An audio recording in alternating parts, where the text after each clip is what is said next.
Hey guys, welcome back. Today I'm proud to announce that we're going to be starting a new series on this channel. This series is going to be all about different ways to make money. Not necessarily like a main job, but more of kind of side hustles. So today I'm going to tell you guys how to make $150 per day with Doordash. I know some people wonder how much money you can make working for yourself. Well, you've come to the right place. So in this video, I hope to give you guys all the necessary information to get started doing Doordash. So there are about 4 main things that you absolutely need in order for this to work. First of all, you have to have a vehicle. Now, usually if you have, some sort of vehicle, you want it to be very fuel efficient, or at least as fuel efficient as possible. It's not required that it be super fuel efficient, but if you want to make the most money, you need a fuel efficient vehicle. For about 99% of DoorDashers everywhere, they use vehicles. In some places, bikes can be used, but I'm not the person to talk to about that. Number 2 is to live in or near a well-populated urban sprawl. And by this, I'm talking about a place that has lots of residential as well as a fair amount of restaurants, because you need a good mix of both in order to have enough orders and enough customers. I don't necessarily recommend doing this downtown. My experience doing this downtown is it gets too crazy, very difficult to find parking, and it's just not a good experience at all. Number 3 is you have to have a working smartphone.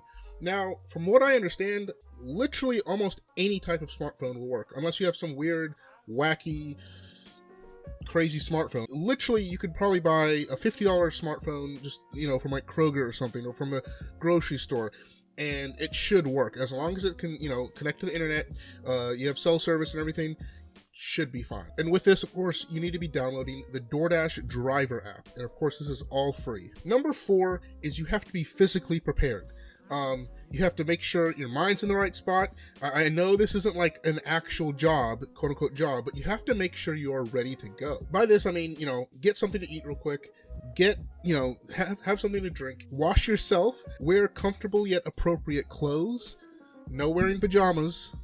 That's not a good idea. So those are the 4 kind of main requirements that you absolutely need to have in order for this to work. So now we're going to go over kind of some of the tips that I have for you guys. Number 1 is know your rush times. In different areas, it can be slightly different, but generally speaking, there are 3 main rush times. Of course, yeah, you guessed it.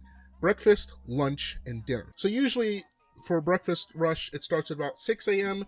and it ends at about 9:30 a.m. They start at 6 a.m. because, most restaurants don't open till about 6 o'clock in the morning. After about 9:30 is when things start to die down. Most of the people that do order that early are either people working in businesses, or there's a few residentials I have delivered, but a lot of it is just people working in offices that, wanted to get something for the morning. For me, after about 9:30, it starts to die down.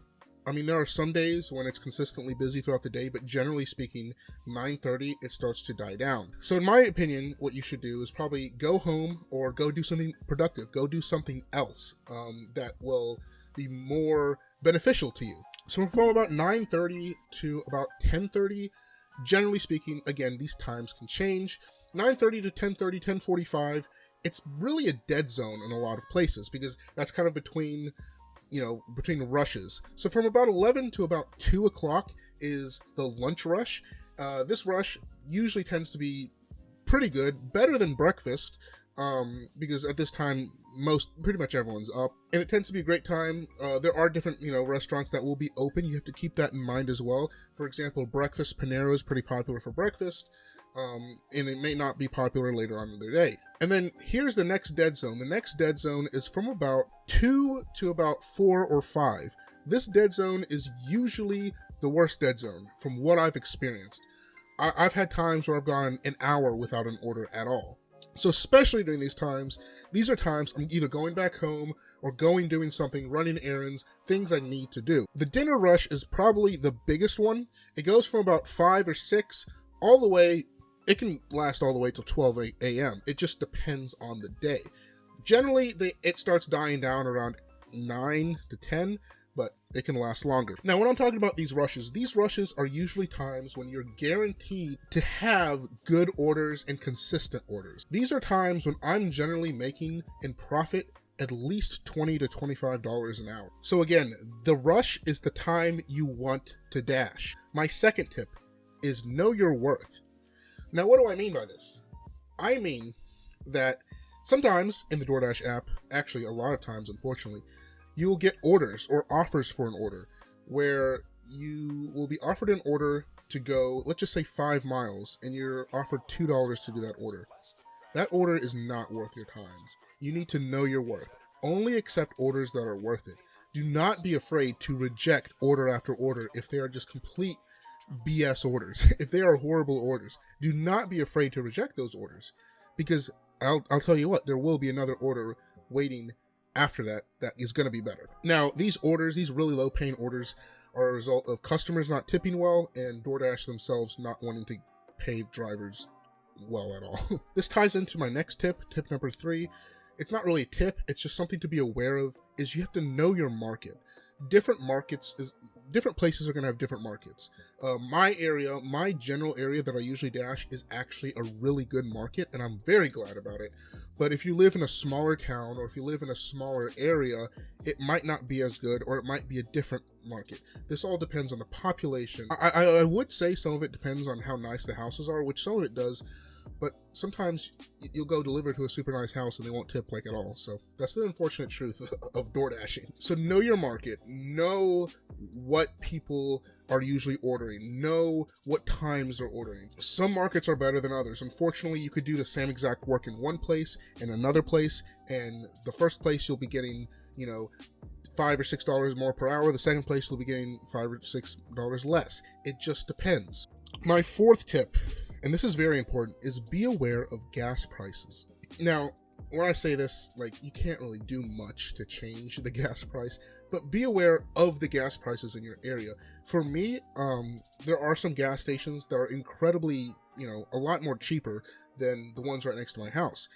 And I end up saving about $20 or $30 if I fill up my whole tank if I go to this other gas station while I'm out there. So be aware of that, because that will save you a lot of money down the road. And saving money on gas, when gas is probably the most important thing for your work, is super important. This ties into tip number 5, is count your miles for tax reasons. Every mile you drive for DoorDash is a tax deductible mile. So that means when you do your taxes, you can say, hey, I drove blah, blah, blah, blah, blah amount, and this is how many miles, and they'll kind of calculate it. There's different ways to calculate it, but I would recommend just writing down your miles somehow, at least a very close,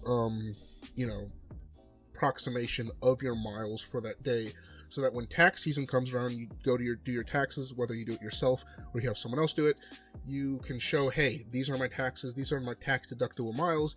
And then when you go to pay your taxes, because you do have to pay taxes, I know, when you go to pay your taxes, that will be deducted from what you have to pay. Tip number 6 is make sure that you know how long it's going to take to make about $150. You are going to have to work at least 6 hours at the very minimum to make $150. That 6 hours is a very, very good day to make $150 in profit. Now, there are different ways for different people to calculate their quote-unquote profit. The way I calculate profit is I take the amount of money I spent on gas, I usually estimate that, plus the amount of money I spent on food. So I take that, let's just say I spent $35 on gas, and then I spent, let's say $10 on food. I take that number and I take it away from my total. Let's just say at the end of the day, it's a full day, I make $245, which is a really good day usually. So I take that $245 and I take away that $45, set it aside, because that was kind of my expenses for the day. So $200 is what I made. Now that's pre-tax, but again, taxes, a lot of your taxes will be taken off if you have those tax deductibles.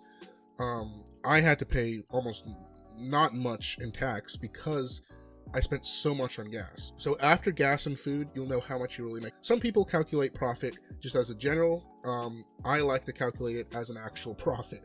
I have one more tip on saving money on gas. I would highly recommend downloading an app such as Get Upside. I have used it so far over the past year. I've used it for most of my purchases. I've been able to save about $80 on gas total. I know it might not sound a lot to some people, but if you are really trying to penny pinch and you're really trying to save as much as you can, then get it, use it. You know, you usually can end up saving $1 or $2 on every fill up, depending on how much you have to fill up. And in the long run, hey, that's like for some people, that's a couple tanks of gas worth, and you just got it for free, kind of over time. One more thing I would like to note is I drive a Ford F-150, and I do DoorDash, and I can do it, and I'm successful in doing it. So for any of you guys out there that are doubting yourselves, unless you live in the middle of nowhere, then there's no reason you can't be making money doing DoorDash. I'm just saying. And my Ford F-150 gets about 11.5 miles per gallon on a very good day. Next tip is you have to be courteous. Be courteous to everyone around you. Some restaurants, for some reason, have this thing against drivers where they're treated as secondhand customers. I don't completely understand that because we're kind of working with them. They should just treat us normally. Some places don't like us drivers. I don't know why. Don't take it personally. Take the order, move on. Try being respectful. Be respectful to the customer and be respectful to the restaurant. If you can just be respectful like that, everything will work out. Look, you're an independent contractor. You're trying to get a job done. Try to get it done as quickly, as safely, and as respectfully as possible. Get it done, get your money, move on. You're here to make money. You're not here to, start fights with people. You're not here to hold grudges against people. Make your money and move on. That's all it is. So that about does it for this video. Those are kind of some tips and requirements on how to make money doing DoorDash. If you guys want to see a video where I take you guys along in the day of the life of a DoorDasher, or just take you along on my DoorDash journeys, then I'd love to do that. I go DoorDashing almost every single day, and I'd love to take you guys along and show you guys what that process is. I know I didn't talk about exactly how to do everything in the app. It's quite straightforward, but I can talk about that in another video if you'd like. So I hope you guys enjoyed this video. I hope you guys can use this to make money on your own. Remember to be confident. Remember you can go out there and make that money. Okay, if you're stuck making $7.75, $7.50, $7.25 an hour, you don't have to be stuck like that. If you're able to have a car, if you're able to have a phone, and you live in a decent spot, that's all you need. If you guys want to see more videos like this, I have a couple more that we can do. I hope you guys enjoyed this video, but for now, thank you guys so much for watching. I'll see you guys next time.